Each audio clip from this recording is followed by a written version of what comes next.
اللہ کی قدرت ہے، اللہ کے وجود کو بتلاتا ہے۔ افلا تبصرون، اس کو تم دیکھتے نہیں ہیں، غور و فکر نہیں کرتے۔ آج دنیا اس کھوج میں لگی ہوئی ہے کہ بنانے والا کون ہے، خدا کون ہے، اور یہ نئی بات نہیں ہے، یہ بات نئی نہیں ہے۔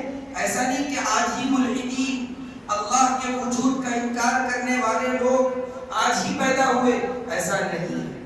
ہر زمانے میں رہے ہیں، ہر زمانے میں ایسا گروہ رہا ہے جو اللہ کے وجود کا انکار کرتا ہے۔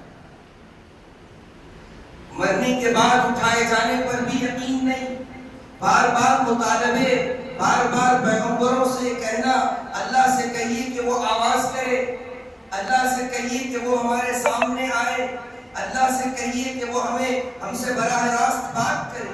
بنی اسرائیل نے حضرت موسیٰ علیہ نبینا علیہ السلام سے طرح طرح کے مطالبے کیے، بار بار ان کو سمجھایا گیا اور ان کی حقیقت بھی بتلا دی گئی۔ انہوں نے کہا کہ پیغمبروں سے کہا کہ کیوں پیغمبر ہمیں میں کا ایک انسان ہے، فرشتہ کیوں نہیں آتا؟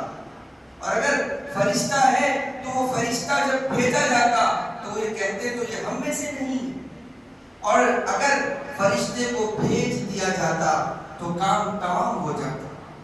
فرشتوں کو دیکھنے کے بعد ایمان لانے کا اعتبار نہیں ہے، اللہ کو دیکھنے کے بعد ایمان لانے کا اعتبار نہیں ہے۔ اگر کوئی جاہل اور نالائق یہ کہتا ہے کہ میں اللہ کو دیکھ کر ایمان لاؤں گا، فرشتوں کو دیکھ کر ایمان لاؤں گا، رسولوں کو دیکھ کر ایمان لاؤں گا، اللہ یہ کہتے ہیں یؤمنون بالغیب، غیب پر ایمان لانا ہے اور پھر اللہ کی قدرت کو سمجھنا ہے۔ فرشتے مرنے کا، موت کا فرشتہ جب سامنے آ جائے اس کے بعد ایمان کا اعتبار نہیں۔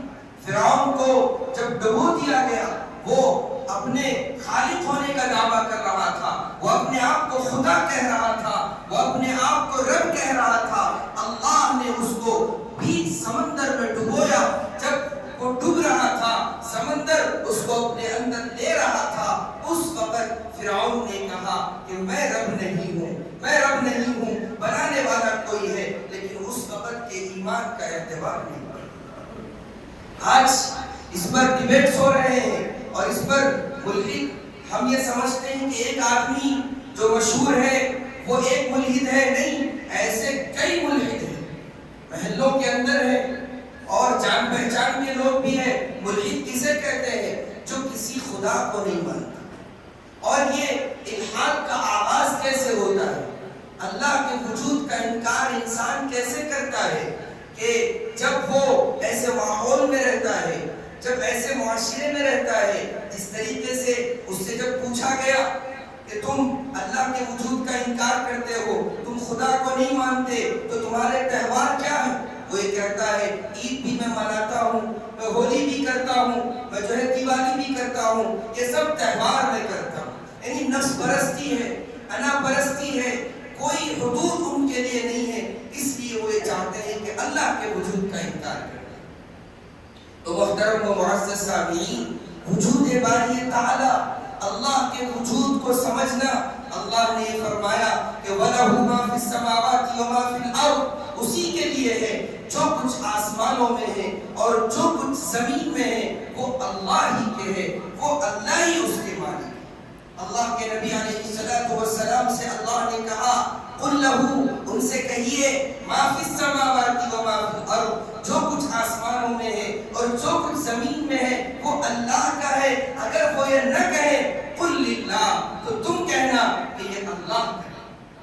مشرکین مکہ بھی انکار کرتے تھے اور کفار بھی اس کا انکار کرتے تھے، اور پھر اس کے علاوہ پیغمبروں کی تاریخ ہمارے سامنے ہے۔ حضرت ابراہیم علیہ السلام نے بھی ایک ایسے شخص سے مناظرہ کیا تھا جو یہ کہہ رہا تھا کہ میں رب ہوں، میں پروردگار ہوں۔ حضرت ابراہیم علیہ السلام نے اس سے مناظرہ کیا، اس سے ڈیبیٹ ہوئی، اس کے اندر حضرت ابراہیم علیہ السلام سے اس نے کہا کہ میں پروردگار ہوں، میں جسے چاہتا ہوں زندہ کرتا ہوں اور جسے چاہتا ہوں موت دیتا ہوں۔